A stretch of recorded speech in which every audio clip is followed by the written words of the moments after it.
mempelajari tentang manajemen persediaan. Pertama, kita akan membahas pengertian manajemen persediaan. Manajemen persediaan adalah proses perencanaan, pengadaan, penyimpanan, dan pengendalian barang agar tersedia dalam jumlah yang tepat, pada waktu yang tepat, serta pada biaya yang efisien. Contohnya pada toko pakaian, baju yang dipajang untuk dijual merupakan stok barang, sedangkan pada perusahaan makanan, tepung dan gula termasuk bahan baku. Apabila persediaan tidak dikelola dengan baik, perusahaan bisa mengalami kerugian seperti kelebihan stok, kekurangan stok, hingga pemborosan biaya penyimpanan. Selanjutnya adalah tujuan manajemen persediaan. Tujuan utama manajemen persediaan adalah menjaga keseimbangan antara ketersediaan barang dengan efisiensi biaya perusahaan. Beberapa tujuan manajemen persediaan antara lain: yang pertama, menstabilkan produksi. Artinya, perusahaan dapat terus menjalankan proses produksi tanpa hambatan akibat kekurangan bahan baku. Yang kedua, memperoleh keuntungan atau diskon dari pembelian dalam jumlah besar. Yang ketiga, mengantisipasi perubahan kondisi pasar, misalnya kenaikan harga atau peningkatan permintaan barang. Yang keempat, mengatasi keterbatasan pemasok. Jika pemasok terlambat mengirim barang, perusahaan memiliki stok cadangan. Dan yang kelima, memenuhi permintaan selama masa penambahan stok. Dan yang terakhir, menghindari kehilangan permintaan pelanggan akibat barang yang kosong. Dengan adanya manajemen persediaan yang baik, perusahaan dapat belajar lebih efektif dan mampu memenuhi kebutuhan konsumen. Berikutnya masuk pada pengawasan persediaan. Pengawasan persediaan merupakan kegiatan mengontrol dan memantau persediaan barang agar sesuai dengan jumlah yang dibutuhkan, serta mencegah kehilangan, kerusakan, dan pemborosan. Tujuan pengawasan persediaan diantaranya: yang pertama, memastikan kecukupan suplai produk. Yang kedua, memastikan investasi dan persediaan minimum. Dan yang ketiga, mengefisiensikan pembelian persediaan konsumsi bahan baku. Yang keempat, memastikan kegiatan penambahan tepat waktu. Yang kelima, memberikan persediaan stok bahan baku. Yang keenam, memberikan dasar ilmiah untuk perencanaan bahan baku. Yang ketujuh, menjaga persediaan tepat waktu. Dan yang terakhir, menjaga persediaan dengan batas kebutuhan. Sebagai contoh, supermarket biasanya melakukan pengecekan stok setiap hari agar barang yang hampir habis dapat segera dipesan kembali. Dengan pengawasan yang baik, perusahaan dapat mengurangi risiko kerugian dan menjaga kelancaran operasional. Selanjutnya kita masuk ke materi standarisasi. Standarisasi adalah proses menetapkan ukuran, kualitas, atau spesifikasi tertentu pada suatu produk agar seragam dan konsisten. Tujuan standarisasi adalah menjaga kualitas produk sehingga konsumen mendapatkan produk dengan mutu yang sama. Contoh standarisasi antara lain: yang pertama, standarisasi ukuran produk, dan yang kedua, standarisasi kualitas bahan baku, dan yang ketiga, standarisasi proses produksi, dan yang keempat, standarisasi kemasan, dan yang terakhir, yang kelima, standarisasi pelayanan. Misalnya pada restoran Cakasari, ukuran minuman dan rasa makanan dibuat sama di setiap cabang agar pelanggan mendapatkan pengalaman yang konsisten.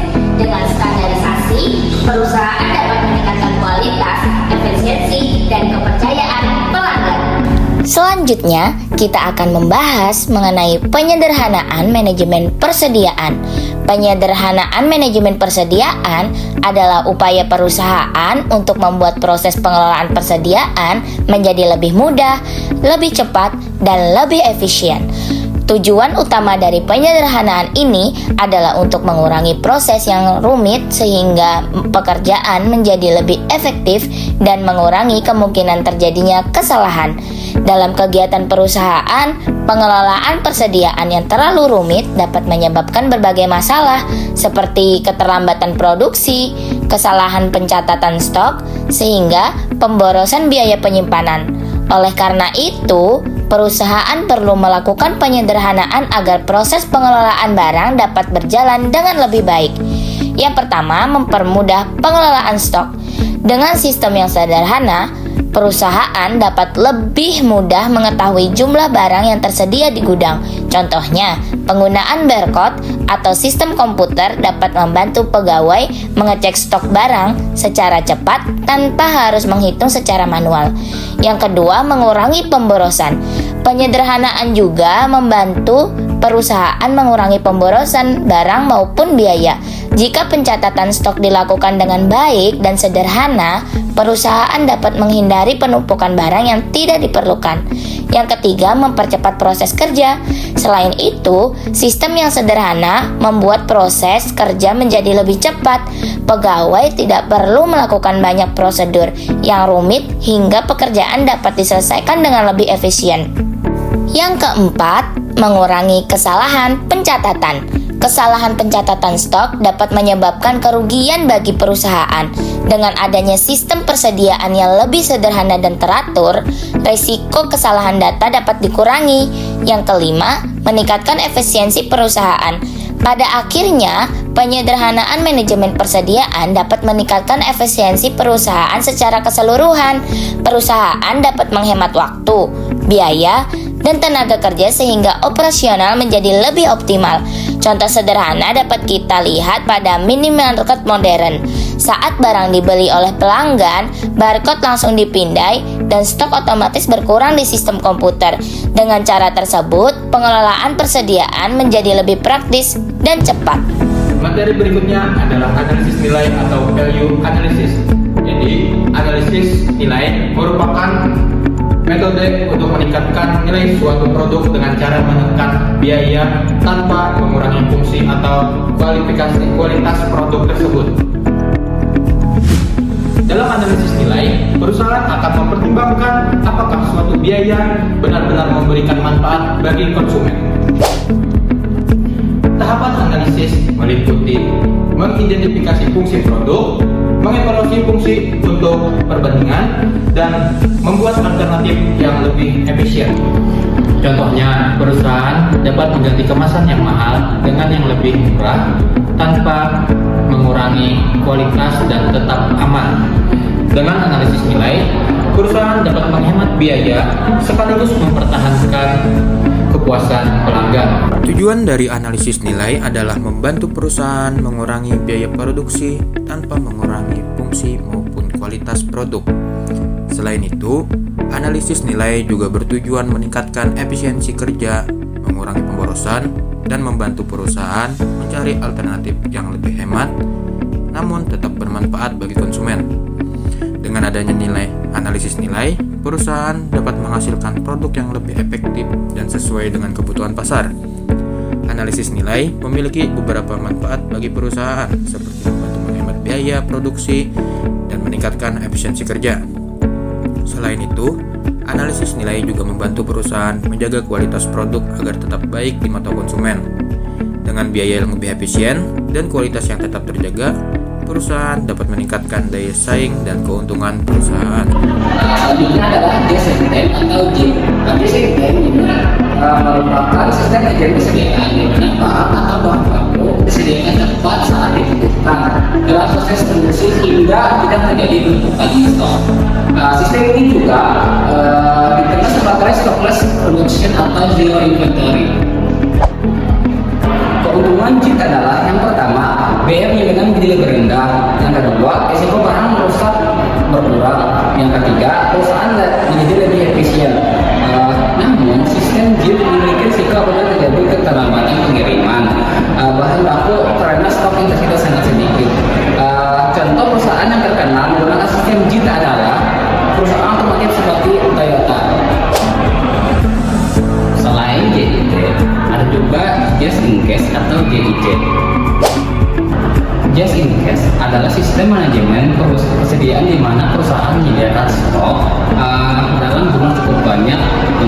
sebagai cadangan untuk menghadapi ketidakpastian. Misalnya, untuk menghadapi lonjakan permintaan, keterlambatan pasokan, atau kondisi darurat lainnya. Keuntungan sistem JIC adalah perusahaan lebih aman karena memiliki stok cadangan. Namun, kekurangannya itu biaya penyamanan lebih tinggi dan risiko barang menumpuk lebih besar. Contoh penggunaan JIC biasanya ditemukan pada toko sembako atau gudang distributor yang harus selalu memiliki stok barang. Berikut adalah perbandingan antara just in time dan just in case. Pada sistem JIC, perusahaan menyimpan stok dalam jumlah banyak sebagai cadangan, sedangkan pada JIT, stok disediakan seminimal mungkin dan datang saat dibutuhkan. Tujuan utama JIC adalah menghindari kehabisan barang, sedangkan JIT berfokus pada efisiensi biaya. Dari sisi resiko, JIC memiliki resiko barang menumpuk atau rusak, sementara JIT beresiko mengalami kekurangan stok apabila pemasok terlambat. Biaya penyimpanan pada JIC cenderung tinggi, sedangkan pada JIT lebih rendah. Jadi, masing-masing sistem memiliki kelebihan dan kekurangan, sehingga perusahaan perlu memilih metode yang paling sesuai dengan kondisi bisnisnya. Jadi, sebagai kesimpulan, manajemen persediaan merupakan bagian penting dalam akuntansi manajemen yang bertujuan untuk ketersediaan barang secara efektif dan efisien. Pengawasan persediaan, standarisasi, dan analisis nilai membantu perusahaan mengurangi pemborosan serta meningkatkan efisiensi biaya. Selain itu, metode just in time dan just in case memiliki kelebihan dan kekurangan masing-masing, sehingga perusahaan perlu memilih sistem yang sesuai dengan kebutuhan operasionalnya. Theory of Constraints adalah metode manajemen untuk mencari dan mengatasi hambatan utama dalam proses perusahaan agar operasional lebih lancar dan efisien. Tujuannya meningkatkan efisiensi kerja, mengurangi hambatan produksi, memperlancar operasional perusahaan, dan meningkatkan keuntungan perusahaan.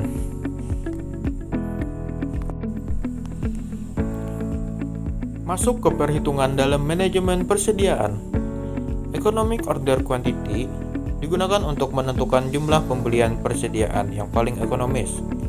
Untuk rumusnya, EOQ sama dengan 2 dikali D dikali S dibagi H. Untuk keterangannya, D sama dengan kebutuhan barang, S sama dengan biaya pemesanan, dan H sama dengan biaya penyimpanan. Sebagai contoh, D sama dengan 1000 unit, S sama dengan 50.000, H sama dengan 2000. Untuk perhitungannya, EOQ sama dengan 2 dikali 1000 dikali 50.000 dan dibagi 2000. EOQ sama dengan 224 unit. Jadi hasil jumlah pembelian paling ekonomis adalah 224 unit. Masuk ke biaya penyimpanan persediaan. Biaya penyimpanan digunakan untuk mengetahui total biaya simpan persediaan. Untuk rumusnya, biaya penyimpanan sama dengan jumlah stok dikali biaya simpan. Sebagai contoh, stok sama dengan 500 unit, biaya simpan sama dengan Rp2.000. Untuk perhitungannya, 500 dikali 2000 sama dengan Rp1.000.000. Hasilnya, biaya penyimpanan sama dengan Rp1.000.000. Masuk ke throughput. Throughput digunakan untuk mengetahui hasil yang diperoleh perusahaan. Rumus throughput sama dengan penjualan dikurang biaya bahan baku. Sebagai contoh, penjualan sama dengan Rp10.000.000, biaya bahan baku Rp4.000.000, dan untuk perhitungannya 10 juta dikurang 4 juta sama dengan 6 juta. Jadi hasil throughput perusahaan sama dengan 6 juta.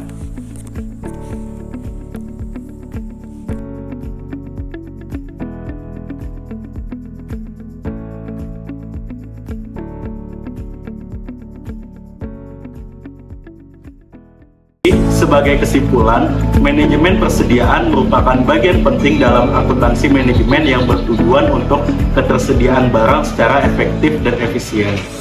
Pengawasan persediaan, standarisasi, dan analisis nilai membantu perusahaan mengurangi pemborosan serta meningkatkan efisiensi biaya. Selain itu, metode just in time dan just in case memiliki kelebihan dan kekurangan masing-masing, sehingga perusahaan perlu memilih sistem yang sesuai dengan kebutuhan operasionalnya.